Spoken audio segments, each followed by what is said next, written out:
Spotify, the biggest player in the entire music industry. But for how long? Recently, Spotify has been flexing its muscles, wandering around, nipples out, all greased up like it's been on the sunbed for the last 3 hours, and now it's off to the Costa del Sol. But inside, Spotify is a bit worried. In fact, it's shaking more than a teenager's bedpost after their parents have just gone out of town for the weekend. You see, Spotify's income revenue comes from monthly subscriptions and ad revenue, but in 2018, 90% of Spotify's income came from monthly subscriptions, and in 2019, that went up to 93%, meaning only 7% of income is coming from ads, which puts them in a very vulnerable place. So in the last video, which you can probably see around here or maybe in the description below, I discussed the business model around Spotify, and even if Spotify wanted to pay artists more money, which let's face it, it does not, but even if it did, then it would struggle without putting the monthly subscription fee up. So in order for your 0.0032 of a dollar to come through per stream, in order for that to go to 1 cent, it would probably have to treble its monthly subscription to $30. And if you wanted to get 10 cents per stream, it would probably be around $300 a month. Now imagine if you wanted $1 per stream, it would be $3,000 per month. What a crazy amount of money, and obviously an unsustainable business model. You see, Spotify's entire business model revolves around licensing music. Therefore, it owns none of the music, but it does get the music from all of the record labels, including the big three, and also, of course, you guys, the artists. And you put your music on there, it says, thank you very much, I will pay you a percentage. I will pay you a small royalty fee for holding on to that music and allowing people to listen to it.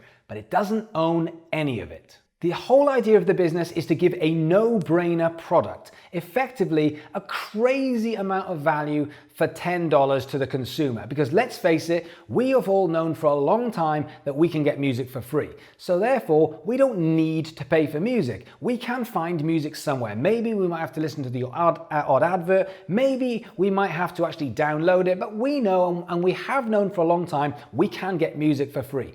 But if I can pay $10 and get everything in one place, then it's just a no-brainer. I might as well do it rather than the faff, the rigmarole of downloading or trying to put stuff on CDs or listening to those poxy adverts. So in order to pay you more, it's going to have to charge more, and Spotify absolutely does not want to do that because it does offset the business model. But that is not the biggest problem. There are many, many problems facing Spotify over the next couple of years. Let's dig in.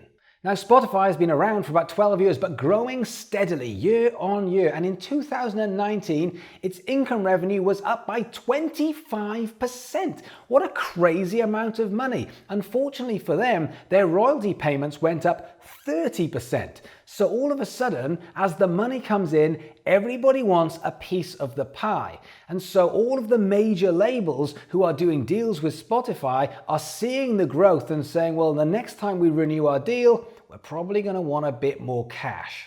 Everybody is holding everybody else to ransom because let's face it, the labels are still signing. The labels are still going to have huge albums. So whilst it's a library, the library is growing, and Spotify wants the extra bits of the library because that is going to get more signups, and that is going to bring in more money month on month.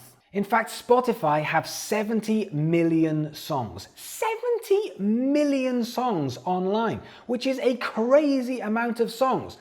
Except who cares? Because everyone's got 70 million songs. Deezer, 70 million songs. Pandora, 70 million songs. Tidal, 70 million songs. Then you've got the huge players. Amazon, biggest company in the world, 70 million songs. Apple, crazy huge company, 70 million songs. Google, 70 million songs. YouTube, 70 million songs. Everyone's got the same amount of songs, and as they grow, everybody gets the new songs.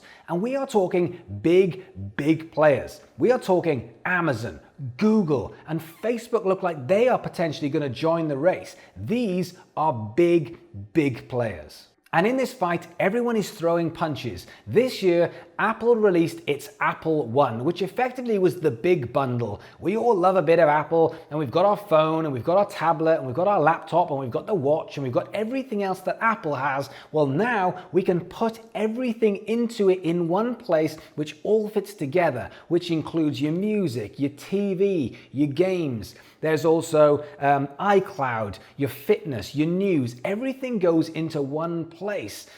All of this is starting to pull little bits of the market share away from Spotify. And up until this point, Spotify haven't had a differentiator. They haven't had something where they say, oh yeah, well, we've got this. It's just been the same game as everybody else. But they spotted a big gap in the market, which was podcasts. And now that's the game plan, is Spotify wants to be the number one, the place to go.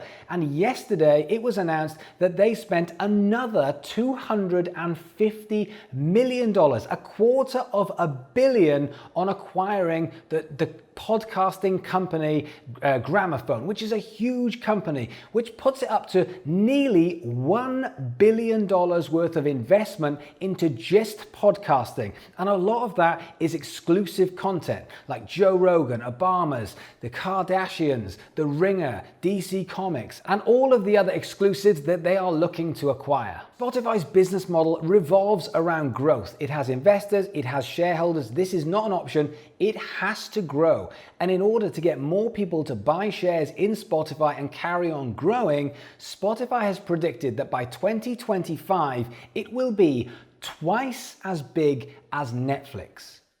Twice as big. It reckons it will have over 500 million monthly paying subscribers. That's a crazy amount of subscribers, and that is a big, big claim. Now, the way it intends to grow that much is twofold. Number one, it needs to differentiate, therefore it's going to have exclusive content, starting with podcasts. But we know this is very expensive.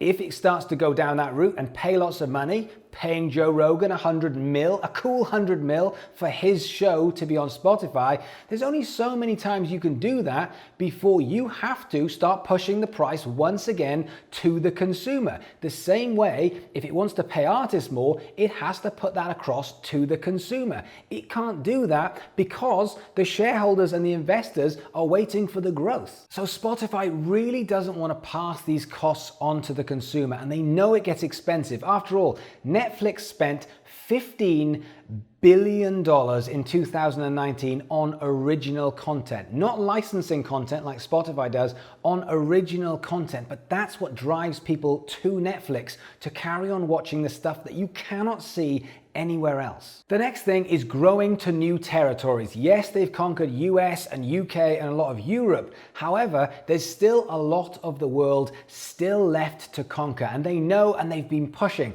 But there's another problem, which is, as they've been pushing into India, the cost of monthly subscription is not the same. So the $10 that you get in the US, which is different to the UK, which is about $12.50. By the way, everyone in Europe, you are paying more for your Spotify than everyone else in the entire world. But then when you go to India, on average, they're paying almost between $1.50 and $1.70 for a month. Now, I understand it's a very different country, but when you look at the Netflix model, which is $7.99 in the US and $7.15 in India, the price match is not the same. This means they're not going to get as much income per monthly subscriber as they do if they grow in the US or the UK, but they also know that's getting harder and harder, not only because of the land grab, but because they've got so many users already in those two countries. So even if Spotify starts to grow Asia, Africa, where the average price is still less than $4, it still means the growth is shrinking compared to what they're predicting, which means one thing: they need something that's going to pull more people in, and the only way they can do that is by putting up the monthly subscriber fee. That is the only way they can do it. And in doing that, it plays right into the hands of the competitors, which incidentally are also the biggest companies the world has ever seen. You see, if Spotify stops growing, then people who've bought shares will sell their shares and buy shares somewhere else. Therefore, what has been inflating year on year on year on year without any profit whatsoever will then deflate year on year on year on year. But again, without any profit, with all the deals still in place, with artists still getting paid a fraction of a cent, a fraction of a penny, without having enough exclusive content. And yes, the exclusive podcasting content is great, but is that going to be enough? And more importantly, is it going to be enough fast enough? Because this stuff needs to happen fast because time is running out. Over the years, we have seen many bubbles in the music industry. Vinyl, CDs, downloads, radio, things that come and things that go. Streaming at the moment is the thing, but it doesn't add up mathematically unless they own the exclusive content, and unless Spotify, and the rest of them for that matter, have a business model where the music is attached to something, and more importantly, they have more than just a licensing deal and they own the exclusive content. They are putting money into developing and building their own content. Unless that happens, the leverage is going to start shifting and a new business will come along, and all of a sudden, there will be no more Spotify. So when will this bubble burst? That's what I want to know. I want you to hit me up in the comments and tell me what you think is going to be next and when this bubble will burst. But do me a favor, if you can do the usual, hit that like button. It does make a massive difference. And subscribe, hit the notification bell. Come and be a part of this community because we are doing this every day. And if you want to work with me on more of a one-to-one basis, then don't forget DK Music Business Academy is there where we can work on a one-to-one basis on your music releases and your music career. So if you want to check that out, hit the link below. Otherwise, thanks for watching and I'll see you guys soon.